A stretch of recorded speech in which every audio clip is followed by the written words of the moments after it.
Hello friends, welcome to Abipedia, powered by Abhimanyu IAS. My name is Rohit Meda. Students, आज की class के अंदर हम डिस्कस करेंगे नबार्ड ग्रेड ए को लेके जनरल अवेयरनेस के कुछ most important question. General awareness की अगर मैं बात करूँ, यहाँ पर हम डिस्कशन करेंगे आज करंट अफेयर्स का. करंट अफेयर्स के कुछ मोस्ट इम्पॉर्टेंट क्वेश्चंस को आज की क्लास के अंदर हम डिस्कस करने वाले हैं. नबार्ड ग्रेड ए को देखते हुए ये क्वेश्चंस बहुत ही इंपॉर्टेंट रहने वाले हैं आपके एग्ज़ाम पॉइंट ऑफ व्यू से. तो क्लास को अंत तक ज़रूर देखिएगा और अगर क्लास अच्छी लगे तो लाइक एंड शेयर करना नहीं भूलिएगा. इसके अलावा अगर आपने अभी तक हमारे चैनल को सब्सक्राइब नहीं किया तो चैनल को सब्सक्राइब कर लीजिए और बेल आइकन दबाना नहीं भूलना है ताकि आपको सारे अपडेट्स मिलते रहें. इसके अलावा मैं आपको बता दूं कि नबार्ड ग्रेड ए को लेके हमारे जो कोर्सेज़ हैं वो ऑन गोइंग है, वो स्टार्ट हो चुके हैं. तो now it's a time to achieve your dream with the Abhipedia. तो अपने सपने को साकार करने की तरफ अभिपीडिया के साथ जुड़ें. अभिपीडिया आपके लिए लेके आया फ्री क्लासेस तो हम दे ही रहे हैं, उसके साथ साथ अभिपीडिया आपके लिए लेके आया video courses. It is a complete video courses. इसके साथ साथ टेस्ट सीरीज भी अवेलेबल है एंड माइक्रो कोर्सेज का ऑप्शन भी अवेलेबल है. माइक्रो कोर्सेज बोले तो जैसे कि ARD है, ESI है, इंग्लिश डिस्क्रिप्टिव है, इंग्लिश लैंग्वेज है, क्वांट है, जनरल अवेयरनेस है.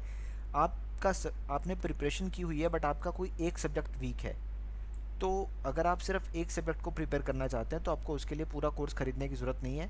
आप माइक्रो कोर्सेज़ का ऑप्शन भी अवेल कर सकते हैं. माइक्रो कोर्सेज़ का ऑप्शन भी आप अवेल कर सकते हैं. तो it's time to achieve your dream with the Abhipedia.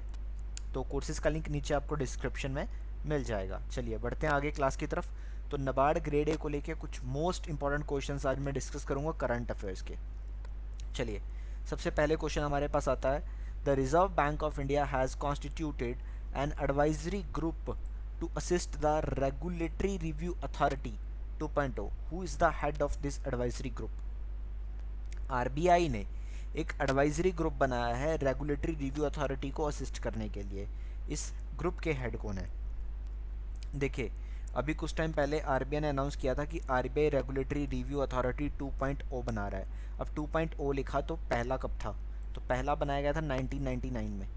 1999 में रिज़र्व बैंक ऑफ इंडिया ने एक रेगुलेटरी रिव्यू अथॉरिटी बनाई थी कि RBI के जो रेगुलेशन फंक्शंस हैं उसको रिव्यू किया जाए, कि ताकि जो RBI सारा का सारा अपना वर्क है, चाहे वो बैंक्स का रेगुलेशन है, चाहे वो नॉन बैंकिंग फाइनेंस कंपनीज़ का रेगुलेशन है, वो सही ढंग से कर पाए, वो सही ढंग से कर पाए. तो उसके लिए एक रेगुलेटरी रिव्यू अथॉरिटी. तो उसी तरह की एक सेम रेगुलेटरी रिव्यू अथॉरिटी बनाने का RBI ने अभी अनाउंसमेंट किया था, जिसके हेड रहेंगे राजेश्वर राव जी. राजेश्वर राव जी हेड रहेंगे इसके. तो अभी उसी रेगुलेटरी रिव्यू अथॉरिटी को भी असिस्ट करने के लिए, उसकी सहायता करने के लिए एक एडवाइजरी ग्रुप यहाँ पे बनाने की बात करी है. RBI ने एक एडवाइजरी ग्रुप बनाने की बात करी.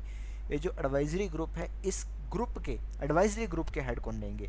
हालांकि रेगुलेटरी रिव्यू अथॉरिटी के हेड रहेंगे राजेश्वर राव, बट यहाँ पे मैं क्वेश्चन पूछ रहा हूँ कि इस एडवाइजरी ग्रुप के हेड कौन रहेंगे. तो इस एडवाइजरी ग्रुप के जो हेड रहेंगे, इनका नाम है एस जानकी रमन. एस जानकी रमन, स्वामीनाथन जानकी रमन, जो कि स्टेट बैंक ऑफ इंडिया के मैनेजिंग डायरेक्टर हैं. SBI के मैनेजिंग डायरेक्टर स्वामीनाथन जानकी रमन जी ये रहेंगे इस एडवाइजरी ग्रुप के हेड. इस एडवाइजरी ग्रुप के हेड कौन रहेंगे? स्वामीनाथन जानकी रमन. ये SBI के मैनेजिंग डायरेक्टर हैं. SBI के जो चेयरमैन हैं उनका नाम है दिनेश कुमार खरा, डी के खरा. RBI की बात हम कर लेते हैं थोड़ी सी. RBI 1 अप्रैल 1935 को बना था under the RBI act 1934. RBI was started with the initial capital of rupees 5 crore rupees and initially RBI was a private bank. RBI एक प्राइवेट बैंक था जिसका नेशनलाइजेशन 1 जनवरी 1949 को हुआ था. इनिशियली RBI का हेडक्वार्टर कोलकाता में था, बट 1937 में जिसको इसको मुंबई में शिफ्ट कर दिया गया था. RBI के पहले गवर्नर थे सर ऑस्बर्न स्मिथ. पहले भारतीय गवर्नर थे CD देशमुख जी. 1943 से 1949 तक इन्होंने काम किया. RBI में आज तक कोई फीमेल गवर्नर नहीं बनी है. RBI के जो प्रेजेंट गवर्नर हैं इनका नाम है शक्तिकांत दास. शक्तिकांत दास. इसके इसके अलावा अगर आपको RBI को लेके कोई भी किसी भी तरह का डाउट रहता है, you can write in the comment section. I will clear your all doubts. आप कमेंट सेक्शन में लिख सकते हैं. चलिए अब आगे बढ़ता हूँ नेक्स्ट क्वेश्चन की तरफ. तो नेक्स्ट क्वेश्चन आता है, who has been sworn in as the new chief minister of the Tamil Nadu. Tamil Nadu में अभी अभी चुनाव हुए थे. ठीक है, अभी अभी कुछ राज्यों में चुनाव हुए थे, तमिलनाडु में भी चुनाव किए गए थे. तो 2021 के इस असेंबली विधानसभा चुनाव के बाद तमिलनाडु के नए मुख्यमंत्री कौन बने? तो बच्चों तमिलनाडु के मुख्यमंत्री बने हैं एम के स्टालिन, मुथुवल करुणानिधि स्टालिन, मुथुवल करुणानिधि स्टालिन। ये बने हैं तमिलनाडु के 8वें मुख्यमंत्री, तमिलनाडु के 8वें और प्रेजेंट चीफ मिनिस्टर ये बने हैं।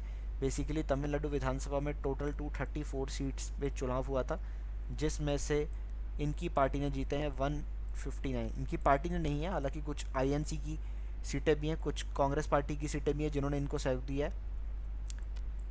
इनकी पार्टी बोले तो इनकी पार्टी है डीएमके, इनकी पार्टी है डीएमके, द्रविड़ मुनेत्रा कजाखम, द्रविड़ मुनेत्रा कजाखम, ये इनकी पार्टी है, जिससे मुथुवल करुणानिधि साहब ये चीफ मिनिस्टर बने हैं तमिलनाडु के मुख्यमंत्री बन चुके हैं। 159 सीट्स जीती हैं आउट ऑफ 234। डीएमके की सरकार है, मुख्यमंत्री हैं M K Stalin, Muthuvel Karunanidhi Stalin. And यहाँ के जो गवर्नर हैं इनका नाम है बनवारी लाल पुरोहित, बनवारी लाल पुरोहित, बनवारी लाल पुरोहित। तमिलनाडु जिसकी राजधानी है चेन्नई, चेन्नई। चलिए, आई होप क्लियर हो गया होगा, आगे बढ़ते हैं। Next, what was the theme of the 2021 World Red Cross and Red Crescent Day? देखिए, Red Cross and Red Crescent जब बात होती है तो यहाँ पर क्रिश्चियनिटी एंड मुस्लिम्स की कंबाइन बात कर रहे हैं हम। तो World Red Cross and Red Crescent Day ये एक ही दिन ऑब्जर्व किया जाता है, ये होता है 8 मई को। 8 मई को हम इसको ऑब्जर्व करते हैं, 8th ऑफ मई को हम इसको ऑब्जर्व करते हैं, 8 मई को। क्योंकि 8 मई को ये बर्थ एनिवर्सरी होती है मिस्टर हेनरी डुनांट की, Henry Dunant, mister Henry Dunant, ये इनकी बर्थ एनिवर्सरी होती है। हेनरी डुनांट को मिला था दुनिया का पहला नोबेल प्राइज़ 1901 में। नोबेल सोसाइटी के द्वारा Nobel peace prize Henry Dunant को दिया गया था। स्विट्ज़रलैंड के रहने वाले थे हेनरी डुनांट जी। 1901 में इनको पहला नोबेल पीस प्राइज़ दिया गया था, नोबेल पीस प्राइज़ इनको दिया गया था। तो इनका बर्थ एनिवर्सरी होता है, जिसके चलते हुए हम world Red Cross and Red Crescent day 8 मई को ऑब्जर्व करते हैं। तो 2021 में ऑब्जर्व किए गए इस world Red Cross and Red Crescent day का थीम क्या रहा? तो इस बार इसका थीम रहा है बच्चों अनस्टॉपेबल, अनस्टॉपेबल, अनस्टॉपेबल, ये इस बार इसका थीम रहा। चलिए, कोई डाउट आ रहा हो तो कमेंट सेक्शन में पूछ सकते हैं आप। नेक्स्ट आगे बढ़ते हैं। Which of the following has won the 2021 Spanish grand prix? इनमें से किसने जीता है 2021 का स्पेनिश ग्रैंड प्रिक्स? देखिए, ग्रैंड प्रिक्स की जब बात हो रही है तो हम बात कर रहे हैं फार्मूला 1 कार रेसिंग इवेंट की, फार्मूला 1 कार रेसिंग इवेंट की बात हो रही है यहाँ पे। तो वॉल्टेरी बोटास है, ल्यूइस हैमिल्टन है, मैक्स वेस्टर्पन है, निको रोसबर्ग है, या नन ऑफ दीज है? तो बच्चों स्पेनिश ग्रैंड प्रिक्स अभी जीता है ल्यूइस हैमिल्टन ने, ल्यूइस हैमिल्टन, जो कि मर्सिडीज़ की गाड़ी चलाते हैं और ब्रिटेन के रहने वाले हैं, मर्सिडीज़ की गाड़ी चलाते हैं, ब्रिटेन के रहने वाले हैं। इन्होंने जीता है ये Spanish grand prix, that is mister Lewis Hamilton, Lewis Hamilton. चलिए नेक्स्ट देखते हैं। RBI has excluded Lakshmi Vilas bank from the second schedule of RBI act 1934। RBI ने एक बैंक जिसका नाम है लक्ष्मी विलास बैंक, लक्ष्मी विलास बैंक करूर तमिलनाडु में हेडक्वार्टर है इसका, तमिलनाडु के अंदर। तो लक्ष्मी विलास बैंक को आरबीआई ने अपने सेकंड शेड्यूल से निकाल दिया है, क्योंकि इस बैंक का मर्जर हो गया है, इस बैंक का मर्जर हो गया है। इनमें से किस बैंक के साथ, इनमें से किस बैंक के साथ मर्जर किया गया है लक्ष्मी विलास बैंक का? तो पहली बात मैं आपको बता दूं, ये इंडियन बैंक नहीं है जिसके साथ आरबीआई ने लक्ष्मी विलास बैंक का मर्जर अप्रूव किया है। That's not a Indian bank. तो आप ऑप्शन में पहले देख लीजिए कि इंडियन बैंक कोई है तो निगलेक्ट कर देंगे, तो इंडियन बैंक एक ही है, तो ये तो हमारा आंसर हो नहीं सकता। ठीक है, उसके बाद डीबीएस बैंक है, सिटी बैंक है, एचएसबीसी है, ये सब बाहर के बैंक है। तो DBS bank, that is development bank of Singapore, जिसको पहले हम बोलते थे, डीबीएस बैंक इंडिया लिमिटेड, ये बैंक के साथ लक्ष्मी विलास बैंक का जो मर्जर था ये अप्रूव किया गया था आरबीआई के द्वारा। तो अभी Lakshmi Vilas Bank DBS Bank India Limited के साथ मर्ज हो चुका है, क्लियर, डीबीएस बैंक के साथ मर्ज हो चुका है। तो इसलिए आरबीआई ने अब इसको अपने सेकंड शेड्यूल से बाहर निकाल दिया है, आरबीआई ने अभी इसीलिए अपने इसको सेकंड शेड्यूल से बाहर निकाल दिया है। चलिए आई होप समझ में आ रहा होगा। किसी को कोई डाउट? तो आरबीआई की बात हम पहले ही कर चुके हैं, रिजर्व बैंक ऑफ इंडिया के बारे में पहले आपको बता चुका हूँ, कोई डाउट हो तो आप पूछ लेना। लक्ष्मी विलास बैंक, इसका हेडक्वार्टर करूर में है। करूर में 1928 के आसपास इसको बनाया गया था और अब ये मर्ज हो चुका है डीबीएस बैंक इंडिया लिमिटेड में। DBS Bank India limited I can say one of the safest bank of Asia, इसको हम ये बोलते हैं DBS Bank India limited. DBS Bank India limited. चलिए आगे बढ़ते हैं। Next is the national technology day is observed every year on which day. National technology day जो है ये हर साल किस दिन ऑब्जर्व किया जाता है? नेशनल टेक्नोलॉजी डे हम किस दिन ऑब्जर्व करते हैं? तो देखिए टेक्नोलॉजी को लेके यहाँ पर एक दिन ऑब्जर्व करते हैं हम। कब इसको ऑब्जर्व किया जाता है? क्लियर? तो ये ऑब्जर्व करते हैं हम 11 मई को। 11 मई को हम ये ऑब्जर्व करते हैं नेशनल टेक्नोलॉजी डे। 11 मई को नेशनल टेक्नोलॉजी डे भारतवर्ष में ऑर्गेनाइज़ किया जाता है। और इस दिन हम अब्दुल कलाम जी को भी याद करते हैं क्योंकि 11 मई के चलते हुए भारत ने जो सेकंड पोखरान में अपना टेस्ट किया था, न्यूक्लियर टेस्ट, वो भी यहाँ पर याद किया जाता है। 11 मई 1998 तो भारत ने दूसरा परमाणु टेस्ट किया था, तो उसके चलते हुए नेशनल टेक्नोलॉजी डे यहाँ पर ऑब्जर्व करते हैं हम 11 मई को। 11 मई को नेशनल टेक्नोलॉजी डे इंडिया में ऑब्जर्व किया जाता है। Next question is what is the latest GDP growth rate estimate for India in financial year 22 as per the Moody's. देखिए मूडीज़ के हिसाब से, मूडीज़ क्या, सबसे पहले तो मूडीज़ एक क्रेडिट रेटिंग एजेंसीज है। तो मूडीज़ ने भारत का जो जीडीपी ग्रोथ रेट है, जीडीपी बोले तो gross domestic product, gross domestic product, सकल घरेलू उत्पाद, the final market value of goods and services produce with in an economy, इसका एक प्रेडिक्शन किया है कि 2021-22 में भारत का जो जीडीपी ग्रोथ रेट है ये मूडीज़ के हिसाब से कितना रहेगा। तो मूडीज़ ने या बाकी एजेंसीज ने डाउन करना शुरू किया है क्योंकि इंडिया में लॉकडाउन लगा हुआ है काफ़ी सारे राज्यों में और इसके चलते हुए वैक्सीनेशन का स्पीड भी अभी इतना ज़्यादा नहीं है। तो जो क्रेडिट एजेंसीज़ हैं, इंफॉर्मेशन एजेंसीज़ हैं, ऑर्गेनाइजेशंस हैं, इन्होंने भारत का जो जीडीपी ग्रोथ रेट है इसको डिक्रीज़ करना, लोअर करना स्टार्ट कर दिया है। तो कितना ग्रोथ यहाँ पर मूडीज़ के द्वारा बताया गया, तो डैट इज़ 9.3%। 9.3% ये मूडीज़ का कहना है, 9.3%। Next, who among the following has been sworn in as the new administrator of NASA. NASA के नए एडमिनिस्ट्रेटर इनमें से किसको नियुक्त किया गया है? नासा बोले तो national aeronautics and space administration. National aeronautics and space administration US government की स्पेस एजेंसी है। कब बना था नासा? नासा बना था 1958 में। वाशिंगटन में हेडक्वार्टर है इसका। नासा का हेडक्वार्टर कहाँ पे है? वाशिंगटन में है। वाशिंगटन डीसी यूएसए में नासा का हेडक्वार्टर है। तो नासा के नए एडमिनिस्ट्रेटर इनमें से किसको नियुक्त किया गया है? तो नासा के एडमिनिस्ट्रेटर बने हैं mister Bill Nelson.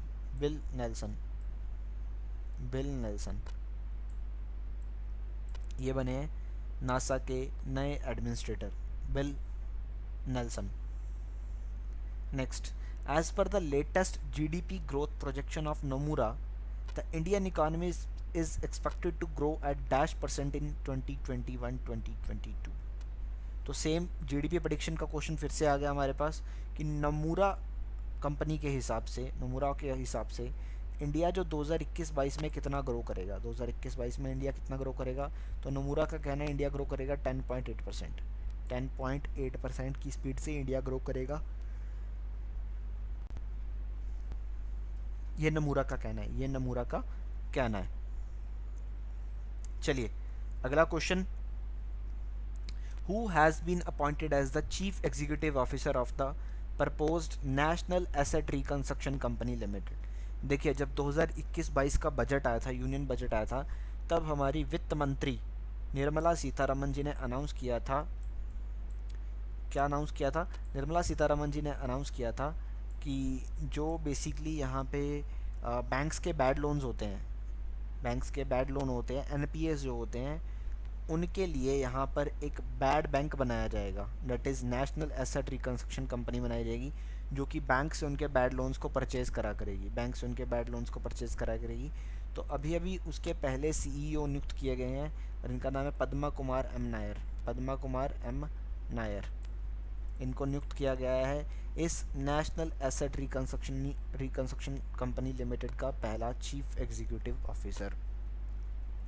Padma Kumar M Nair, ये जो कंपनी है ये बैंक से उनके बैड लोन्स को परचेज करेगी, उनके एनपीएस को परचेज करेगी और फिर पे रिकवर करने का काम करेगी, ताकि जो बैंक की बैलेंस शीट्स हैं वो इम्प्रूव हो जाए। इसलिए बैंक का जो एसेट्स हैं उनको क्लियर किया जाएगा जल्दी से जल्दी। तो उसके लिए एक बैड बैंक यहाँ पे बनाया जाएगा, that is national asset reconstruction company limited. चलिए, आई होप समझ में आया होगा। कोई डाउट हो तो you can ask in the comment section, आप कमेंट सेक्शन में पूछ सकते हो अपना कोई भी डाउट। तो बच्चों, आज हमने कुछ इंपॉर्टेंट क्वेश्चंस डिस्कस किए हैं that is related to the NABARD. NABARD grade A को लेके ये क्वेश्चंस बहुत ही इंपॉर्टेंट है। अगर आपको क्लास में किसी भी तरह का डाउट रहा, कुछ समझ में नहीं आया, तो आप कमेंट सेक्शन में लिख सकते हैं। एंड अगर क्लास अच्छी लगी हो तो लाइक एंड शेयर करना नहीं भूलिएगा। एंड मोर अपडेट्स पाने के लिए चैनल को सब्सक्राइब कर लीजिए और बेल आइकन दबाना भी नहीं भूलना है। हमारे कोर्सेज का लिंक नीचे आपको डिस्क्रिप्शन बॉक्स में मिल जाएगा। अगर आप करंट अफेयर्स या नाबार्ड के किसी भी एग्ज़ाम की प्रिपरेशन कर रहे हैं तो यू कैन पिंग अस। तो आज की क्लास को हम यहीं समाप्त करेंगे, मिलेंगे नेक्स्ट क्लासेस में। तो it's all for today, thank you so much.